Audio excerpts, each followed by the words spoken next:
आप देख रहे हैं इंडिया टाउन न्यूज, भारत की बात, एक साल बेमिसाल।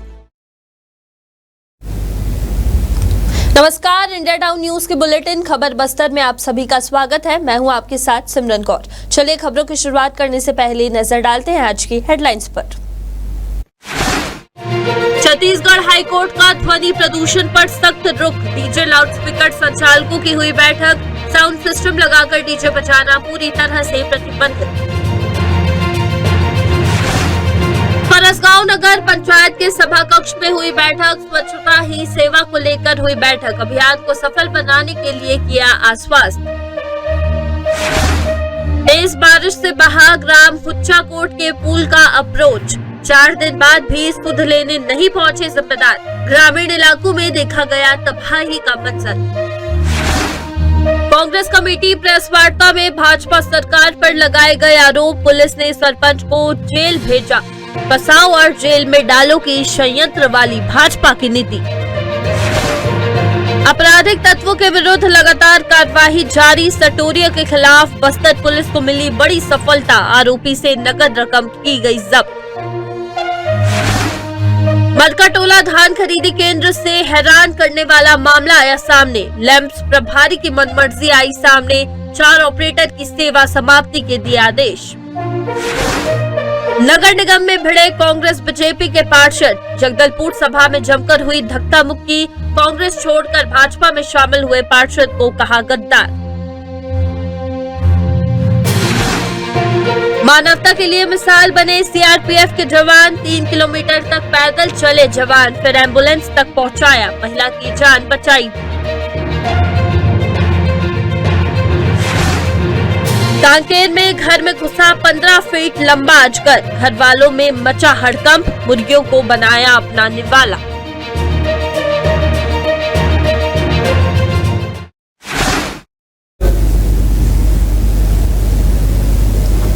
चलिए खबरों की शुरुआत करते हैं सुकमा जिले से, जहां सुकमा जिले में लगातार हो रही बारिश से लोगों का बुरा हाल है। वहीं नदी नाले उफान पर है, आवागमन प्रभावित है। वहीं इन सबके बीच सीआरपीएफ के जवानों ने मानवता का परिचय देते हुए एक बीमा आदिवासी महिला को चारपाई से कंधे में उठाकर 3 किलोमीटर तक पैदल चलने के बाद एम्बुलेंस तक पहुंचाया है, जिसके बाद महिला की जान बचाई जा सकी है।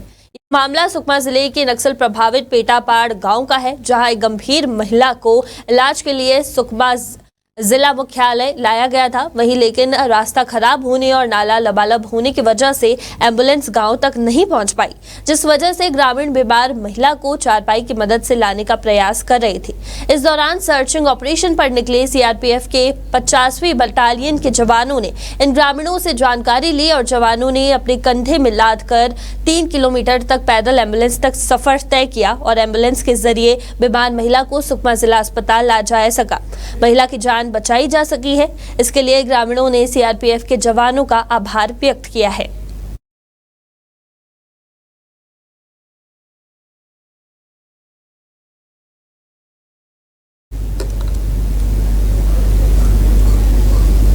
पुलिस अधीक्षक शलभ कुमार सिन्हा के नेतृत्व में बस्तर पुलिस के द्वारा आपराधिक तत्वों के विरुद्ध लगातार कार्रवाई की जा रही है। इसी के चलते सटोरिया के खिलाफ कार्रवाई करने में बस्तर पुलिस को बड़ी सफलता मिली है। आपको बता दें कि बोधघाट में अडावला निवासी प्रशांत दास के द्वारा सट्टा पर्ची से सट्टा खेलने का सूचना मिली थी, जिस पर तत्काल पुलिस अधीक्षक शलभ कुमार सिन्हा के मार्गदर्शन में अतिरिक्त पुलिस अधीक्षक माहेश्वर नाग के निर्देशन में तत्काल कार्रवाई करने टीम तैयार की गई थी। टीम के द्वारा घटनास्थल किसान बेकरी के पास नया मुंडा में पहुंचकर आरोपी प्रशांत दास के कब्जे से नकदी रकम 5,920 रुपए तथा 9 नग सट्टा पट्टी को जब्त कर आरोपी प्रशांत दास को गिरफ्तार कर कार्रवाई की गई है।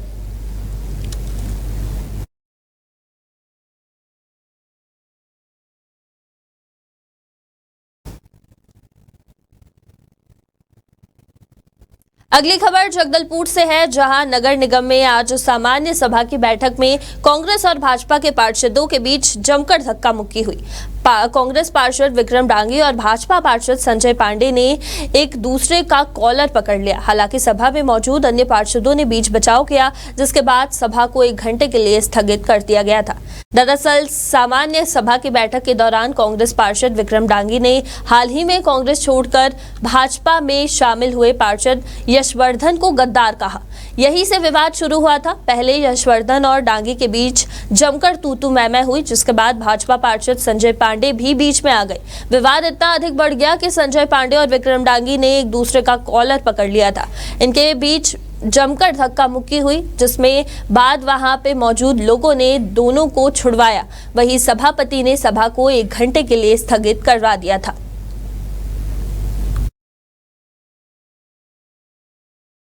भारतीय जनता पार्टी के जितने पार्षद हैं सारे के सारे शहर विकास के मुद्दों पे चर्चा करना चाहते हैं, अभी भी चर्चा करना चाहते हैं, लेकिन कांग्रेस के द्वारा जैसा उपद्रव सदन के अंदर मचाया जा रहा है, एक कांग्रेस के सम्माननीय पार्षद जो है वो विचित्र वेशभूषा पहनकर सदन के अंदर बैठे हुए हैं, जबकि इस ढंग की जो नीति रीति है वो सदन के अंदर बिल्कुल स्वीकार नहीं है। हमारी ये मांग थी कि सदन की गरिमा को बनाने के लिए कम से कम उस सम्माननीय पार्षद सदस्य को जो है सदन से बाहर करें, उनको बोले कि कपड़ा बदल के आए, लेकिन वो पूरी विदाई से सदन के अंदर बैठे हैं। हमने बारंबार अध्यक्ष महोदय से अनुरोध किया, उसके बाद हंगामे की स्थिति जो है कांग्रेस के पार्षदों द्वारा निर्मित की गई। मुझे ये समझ में नहीं आ रहा कि शहर विकास के मुद्दे पर कांग्रेस चर्चा क्यों करना नहीं चाहती। आज सामान्य सभा जो आहूत की गई है, हम लोग को 8 महीने के बाद अपने वार्डों की समस्या, छतरपुर की समस्याओं को लेकर के आज हम अपनी बातों को रखने के लिए यहाँ पे आए थे। और यहाँ पे हमने सत्ता पक्ष के लोग जो है, ये जो फोटो है संजय पांडे जी ने एक आरोप लगाया था महापौर जी का जांच कराने करके, ये इसमें पूरा जांच हो गया है कि नहीं हुआ है, और ये महापौर कौन से वॉशिंग मशीन में धूल के साफ हो गई करके हमने उन पर आरोप लगाया। और हमारा साथी पार्षद संजय राजेश राय जी ने आज जगदलपुर शहर की जो स्थिति है, 6 महीने से जो स्थिति गंभीर बनी हुई सफाई को लेकर इस मुद्दा को लेकर उठाया, तो ये लोग आग बबूला हो गए और ये लोग जाकर के अध्यक्ष आसन जी तक पहुंच गए थे, जिसमें हमने उनको रोकने की कोशिश की तो वो सत्ता पक्ष के लोग लड़ाई झगड़े में उतारू हो गए थे।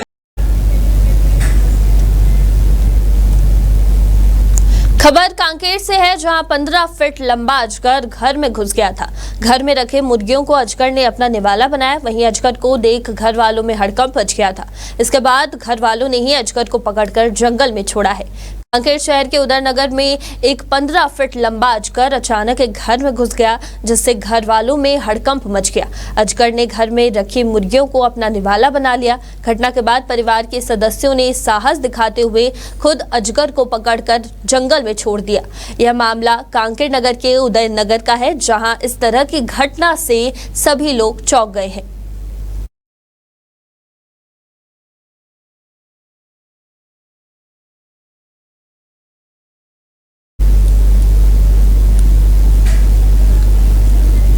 जिला कांग्रेस कमेटी बीजापुर ने जिला मुख्यालय बीजापुर में प्रेस वार्ता कर प्रदेश की भाजपा सरकार पर आरोप लगाते हुए कहा कि बीजापुर जिले के ग्राम पंचायत तोयनार के सरपंच और कांग्रेस कार्यकर्ता विजयपाल शाह मंडावी और उसी ग्राम पंचायत के इमैया जंगम को जबरन दबाव डालकर नक्सली मामले में गिरफ्तार किया गया है और दोनों को जेल भेज दिया गया है, जो कि निंदनीय है। विक्रम मंडावी ने प्रेस वार्ता में घटना का जिक्र करते हुए कहा कि 1 मार्च 2024 को ग्राम तोयनार में एक शादी समारोह में शामिल होने तोयनार क्षेत्र के जनपद सदस्य और भाजपा नेता स्वर्गीय तिरुपति कटला गए हुए थे और उसी दिन शादी समारोह से वापस लौटते समय अचानक नक्सलियों ने उन पर धारदार हथियार से हमला किया, जिसके बाद वे गंभीर रूप से घायल हो गए, जिन्हें तत्काल गांव के सरपंच विजयपाल शाह मंडावी ने वाहन में घायल हुए तिरुपति कटला को जिला अस्पताल बीजापुर लाया गया था, जहां उपचार के दौरान उनकी मृत्यु हो गई थी। लेकिन भाजपा की संकीर्ण मानसिकता और बदले की राजनीति ने जबरन बिना किसी तथ्य के जिले के एक बड़े पंचायत के सरपंच को पुलिस ने गिरफ्तार कर जेल भेज दिया है। वहीं पुलिस अधिकारी के अनुसार 2 को गिरफ्तार कल किया गया है। कल दिनांक को तोयनार पंचायत के सरपंच विजयपाल शाह मंडावी और गांव के युवक इमैया जंगम की गिरफ्तारी पुलिस के द्वारा लगभग 6 माह पूर्व एक मामले में गिरफ्तारी किया गया है। जबकि उस मामले में जो गिरफ्तारी होना बताया गया है, उस समय भाजपा के नेता और जो तिरुपति टटला की वहां पर नक्सलियों ने हत्या की थी, उस समय मौजूद हमारे वहां गांव के सरपंच, जिन्होंने तत्काल वहां पर दाढ़ी व्यवस्था कर लोगों की व्यवस्था कर उनको दाढ़ी में डलवा कर हॉस्पिटल में लाते हैं और जो मदद करते हैं उसी व्यक्ति को पुलिस के द्वारा दबाव में आकर आज 6 महीने के बाद उन्हें आरोपी बनाकर गिरफ्तार कर जेल में डाला जाता है। इसके विरोध में आज हमने प्रेस वार्ता किया है और हमारा स्पष्ट आरोप है कि वे निर्दोष लोगों को जबरन पुलिस दुर्भावना से प्रेरित होकर भाजपा नेताओं के इशारे पर और बदले की भावना से उन्हें गिरफ्तार किया, ऐसा हमारा आरोप है। कोंडागांव जिले के फरसगांव नगर पंचायत के सभा कक्ष में नगर पंचायत अध्यक्ष, उपाध्यक्ष एवं वार्ड पार्षदों की उपस्थिति में आगामी स्वच्छता ही सेवा अभियान की तैयारी के विषय में बैठक आयोजित की गई। प्रधानमंत्री ने देश को स्वच्छ बनाने का लक्ष्य निर्धारित किया है। उनके सपनों के अनुरूप निकाय क्षेत्र में स्वच्छता ही सेवा अभियान के लिए तैयार रूपरेखा से सभी को अवगत कराया गया। उपस्थित जनप्रतिनिधियों द्वारा स्वच्छता ही सेवा अभियान को सफल बनाने के लिए आश्वस्त किया गया है। बैठक में नगर पंचायत अध्यक्ष गणेश दुग्गा, सीएमओ बंसीलाल नुरेटी, उपाध्यक्ष गणेश जायसवाल, अन्य पार्षद सहित नगर पंचायत के कर्मचारी उपस्थित रहे।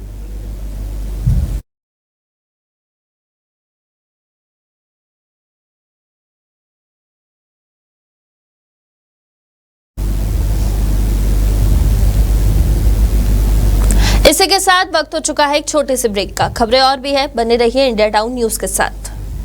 अब खबर आपकी उंगलियों पर, खबरों से परे, हर खबर पर हमारा नजरिया।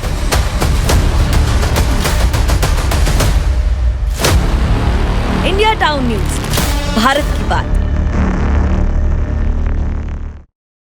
पल पल बदलते राजनीति के मिजाज, प्रदेश की राजधानी रायपुर के साथ ही गरियाबंद, खमतरी, भाटापारा, महासमुंद और बलौदा बाजार की हलचल। क्या करने जा रही है सरकार? विपक्ष से किस बात पर तकरार? किसने किसको दी मात और किसने किसको पिलाया पानी? देखिए इंडिया टाउन न्यूज की खास पेशकश, राजधानी सरकारधानी, हर रात 7:30 बजे सिर्फ इंडिया टाउन न्यूज पर। ये संस्कारों की नगरी है, छत्तीसगढ़ के सरोकारों की नगरी है।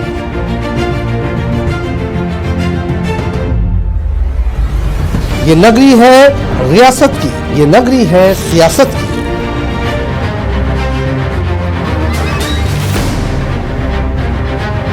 संस्कार धानी के सरोकारों से अपडेट कराता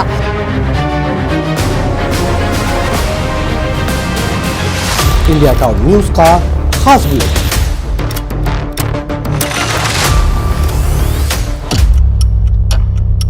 जिसमें शामिल होगी राजनांदगांव के साथ ही दुर्ग, भिलाई, कवर्धा, बेमेतरा, बालोद, मोहला, मानपुर, अंबागढ़ चौकी, खैरागढ़, छुई खदान और गंडई की सभी खबरें। देखिए हर रात 8 बजे हमर मयारू संस्कारधानी सिर्फ इंडिया टाउन न्यूज पर।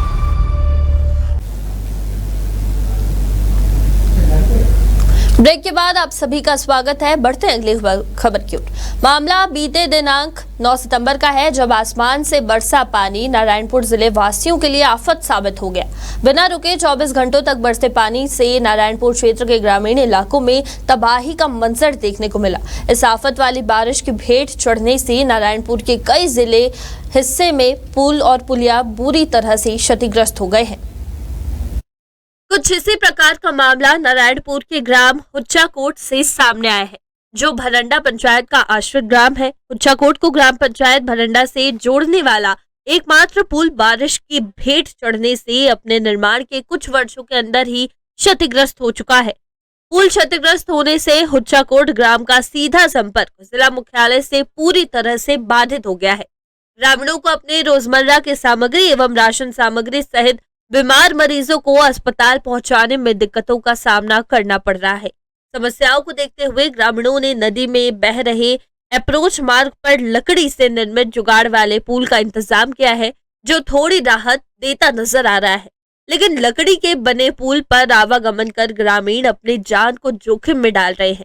बता दें कि पुल क्षतिग्रस्त हुए 4 दिन से अधिक का समय बीत जाने के बावजूद अब तक उक्त स्थान पर जिम्मेदार प्रशासनिक अमला नहीं पहुंचा है, जिससे ग्रामीणों में रोष का आलम है। वहीं ग्रामीण पुल पर प्राथमिक व्यवस्था कर आवाजाही बहाल करने की मांग कर रहे हैं। बता दें कि नारायणपुर जिले में बरसी आफत की बारिश ने ग्रामीण क्षेत्रों के किसानों के खेत खलिहान को भी भारी नुकसान पहुंचाया है, लेकिन अब तक स्थिति का जायजा लेने कोई अधिकारी या कर्मचारी नहीं पहुंचे हैं। देखिए हमारे संवाददाता आकाश ठाकुर की ये खास रिपोर्ट। बीते कुछ दिनों पहले 8 तारीख को आई तेज तूफानी बारिश के चलते और नदी नाले नारायणपुर के पूरे उफान पर बहने लगे, और जिसके चलते आसपास के जो ग्रामीण क्षेत्र है उन क्षेत्रों को जोड़ने वाला जो पुल पुलिया है वो पूरी तरीके से क्षतिग्रस्त, कई जगहों पे क्षतिग्रस्त हो गया है। अब अभी मौजूद है नारायणपुर के हुच्चाकोट मार्ग में, जो नारायणपुर और भरंडा को आपस में जोड़ता है। वहाँ का जो मार्ग है, जब हम वापस यहाँ पर आए तो देखे कि स्थिति इतनी भयावह हो चुकी है कि ग्रामीण इस क्षेत्र से आने जाने के लिए अब कतराने लगे हैं। मैं आपको अपने पीछे दिखाऊंगा, ग्रामीण एक जुगाड़ के माध्यम से इस मार्ग में आवागमन कर रहे हैं। ये जुगाड़ है, सराई की लकड़ियां डाली गई है ऊपर में और साल की लकड़ियां डाली गई है और इसमें से आवागमन किया जा रहा है। साथ ही साथ नीचे आप देख सकते हैं कितना बड़ा एक खाई नुमा गड्ढा हो गया है, क्योंकि इसके ऊपर का जो मिट्टी डाला गया अप्रोच मार्ग है वो पूरी तरीके से बारिश की भेंट चढ़ गया है। और साथ ही साथ ग्रामीणों ने एक जुगाड़ बनाई है जिसके माध्यम से वर्तमान में किसी प्रकार से आवागमन हो सके। बात की जाए सबसे ज्यादा तकलीफ तब होती है जब सूद लेने शासन प्रशासन का कोई व्यक्ति आता नहीं है, और उस समय लोगों को तकलीफें होती है आने जाने में। हमारे साथ कुछ ग्रामीण मौजूद हैं, उनसे बात करेंगे और जानेंगे कि क्या कुछ वस्तु स्थिति है इस वक्त इस स्थान की। भी अपना नाम बताएंगे? जी, मेरा नाम सोमजी कावड़े है। यहाँ पे क्या स्थिति निर्मित हुई, किस तारीख को इस प्रकार से स्थिति आई है? ये घटना जो है ना 8-9 तारीख के बीच का है। ये तेज बारिश होने के कारण मेरौली नाला में तेज बहाव बाढ़ आने के कारण यहाँ का दोनों साइड का जो पुलिया का अप्रोच टूट गया है, तो इसके चलते हम लोगों को यहाँ पर आवक जावक बंद हो गया है।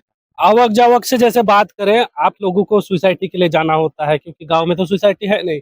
साथ ही साथ आप लोगों को किसी बीमार व्यक्ति को जिला अस्पताल ले जाना है, आसपास के हॉस्पिटल ले जाना है, तो किस प्रकार की व्यवस्था है?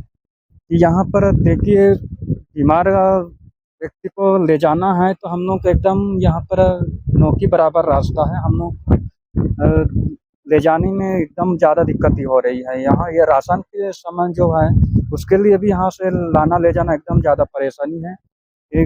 हम लोग गांव वालों के माध्यम से 2-3 दिन बाद फिर हम लकड़ी के पुलिया बनाए हैं, क्योंकि थोड़ा सा हल्का फुल्का आने जाना लायक हो, राशन सामान धीरे धीरे ले जाने लायक हम बनाए हैं गाँव वाले मिलकर।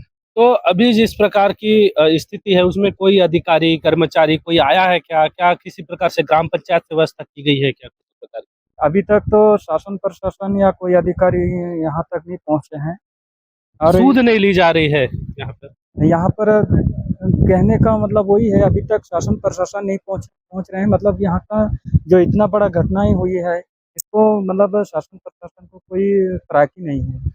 आप जैसे हम बात करें कि इस क्षेत्र में और भी ग्रामीणों को नुकसान हुआ होगा, खेती बाड़ी का नुकसान हुआ होगा, बाढ़ आने की वजह से घर का नुकसान हुआ होगा, उसको किस प्रकार से शासन प्रशासन देखती है? क्या यहाँ पर किसी प्रकार के जायजा लेने के लिए पटवारी, तहसीलदार या फिर एसडीएम कोई तो आया होगा?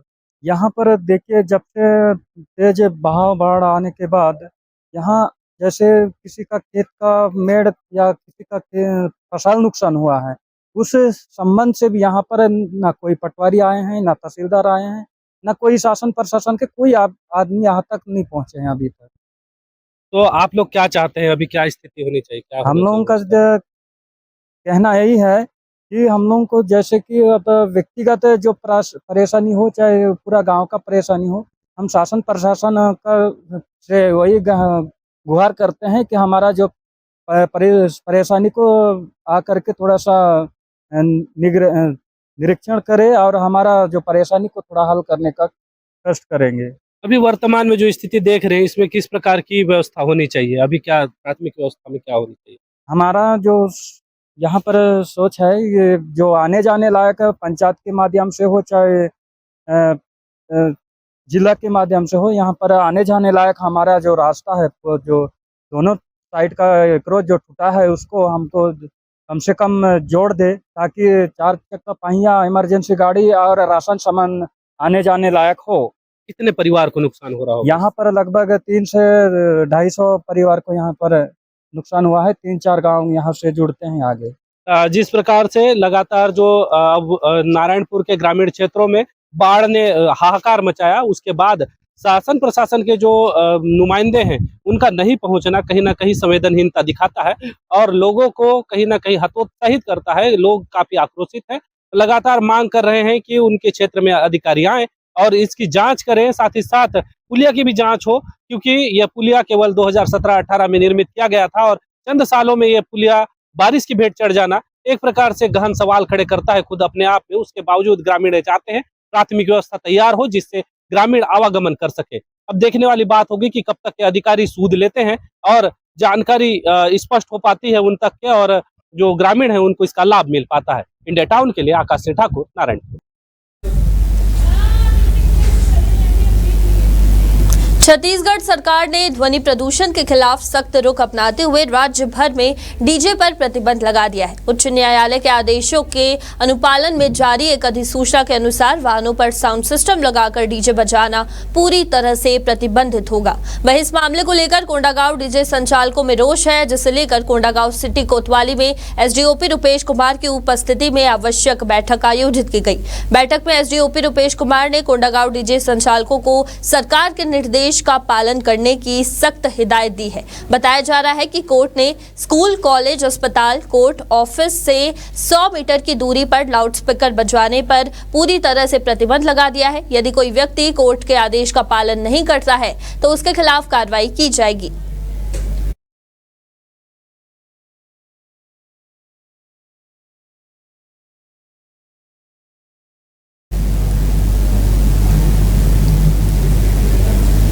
अगली खबर कांकेर जिले से है, जहां मरकाटोला धान खरीदी केंद्र से एक हैरान करने वाला मामला सामने आया है।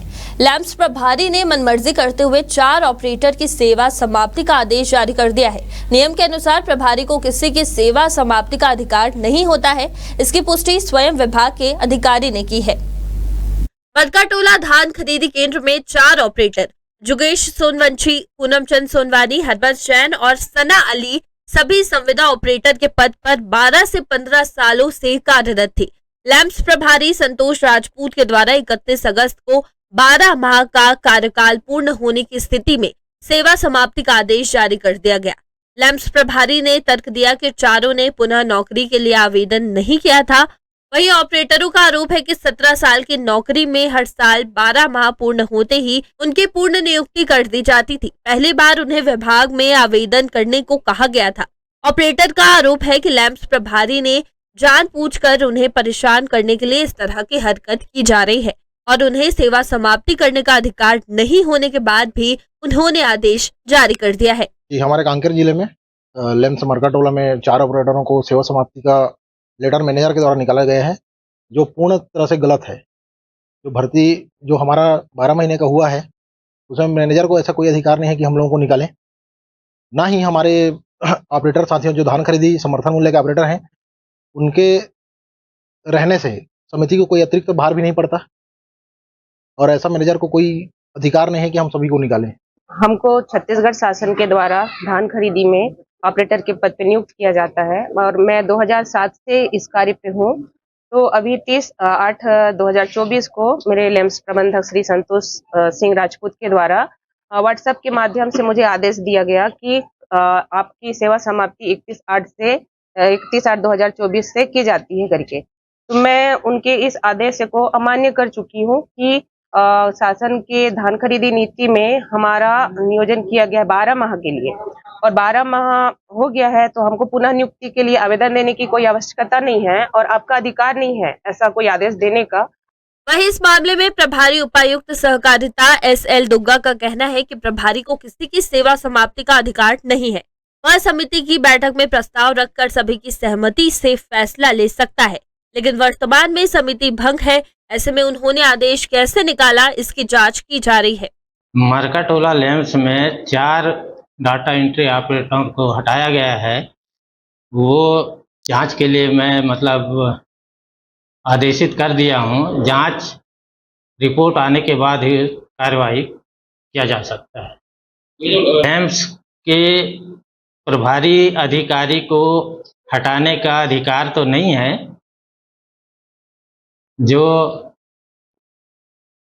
वरिष्ठ कार्यालय के निर्देशानुसार वो हटा सकता है। इंडिया टाउन न्यूज के लिए कांकेर से प्रकाश की रिपोर्ट।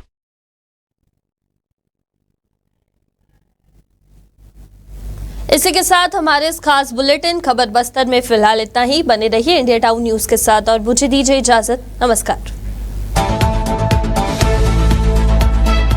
आप देख रहे हैं इंडिया टाउन न्यूज, भारत की बात, 1 साल बेमिसाल।